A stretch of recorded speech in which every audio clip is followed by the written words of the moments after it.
Naimbangan sa Pilipinas at tuwing nagitikang luna na damag, dito'y PTV Cordillera.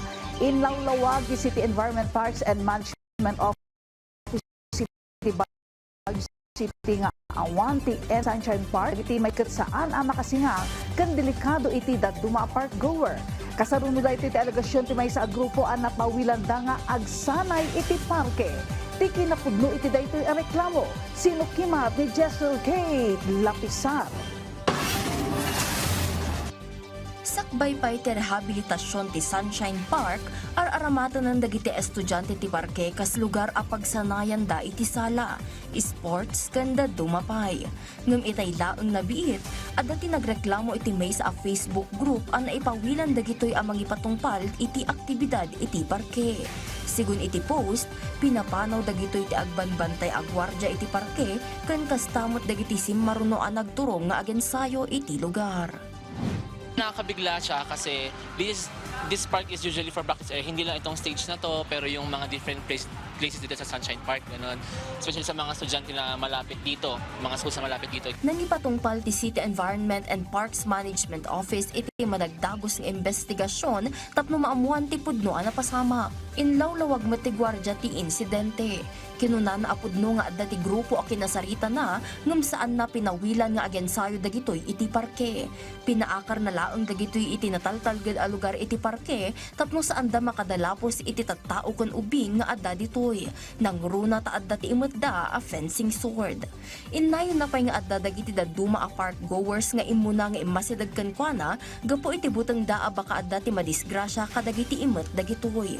Kinuna na met ang nagdawat pay daytoy ti advice kadagiti head na no anya ti usto nga adda nga aramiden na. Pinapunta ko dun sa baba kasi sulo na nila yon. Kahit magganon-ganon po sila, magganon-ganon, okay lang kasi wala na silang maistorbo na bisita na dumadaan o wala silang pwedeng masaktan, ma'am. Kasi open nga ito, ma'am, at saka parks.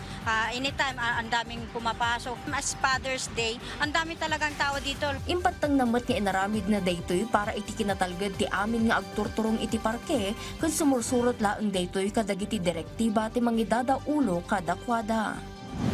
Kasi parang maraming galit sa amin kung ginagawa namin yung trabaho namin. Hindi nila kami naintindihan na order din naman po yun na pag na sabihan sila na kung nakakasakit sila ng iba o di kaya nakakasagabal po sila sa daan.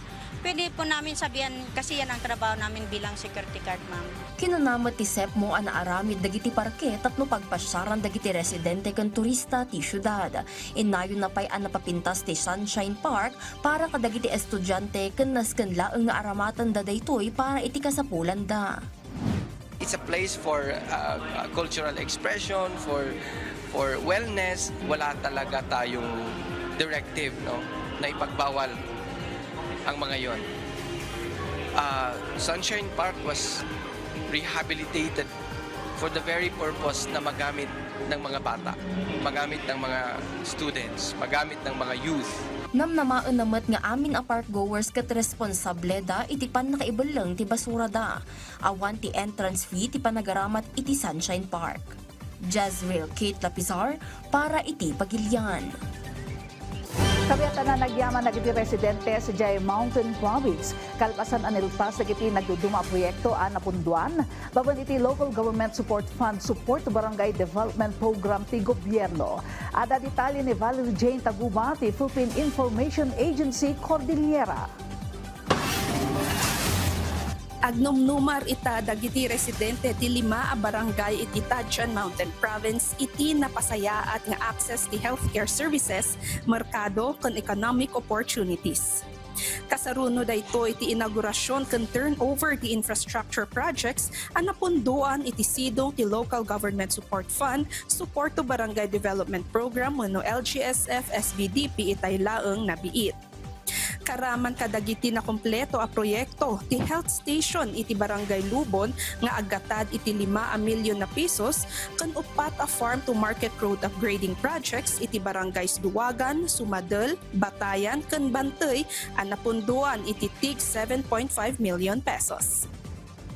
We take this opportunity and yaman to express our gratitude to our partner agency, which is CIUG for the successful implementation of the project.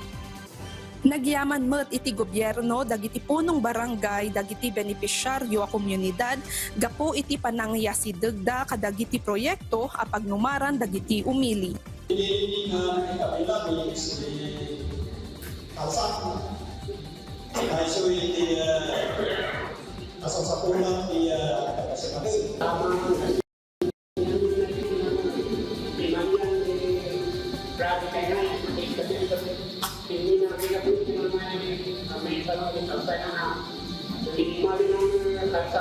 Ti LGSF-SBDP ket programa iti gobyerno ang mangipapaay iti pondo kadagiti prioridad a infrastruktura kadagiti barangay asigod nga naapektaran iti riribok ket ti peace building efforts inklusibo a panagduras ken panakaiyasideg tinapateg a serbisyo kadagiti komunidad. Manipod dito'y Mountain Province, Valerie Jane Taguba at the Philippine Information Agency Cordillera para iti Pagilian. Dagiti kitang runa na damaw dito'y PTV Cordillera. I-like, i-follow, at subscribe. Iti social media platforms ni PTV Cordillera, iti Facebook, TikTok, and YouTube. Para iti PTV Balita ngayon sa probinsya, siya ni Ala Sunduan, na Bangal daw.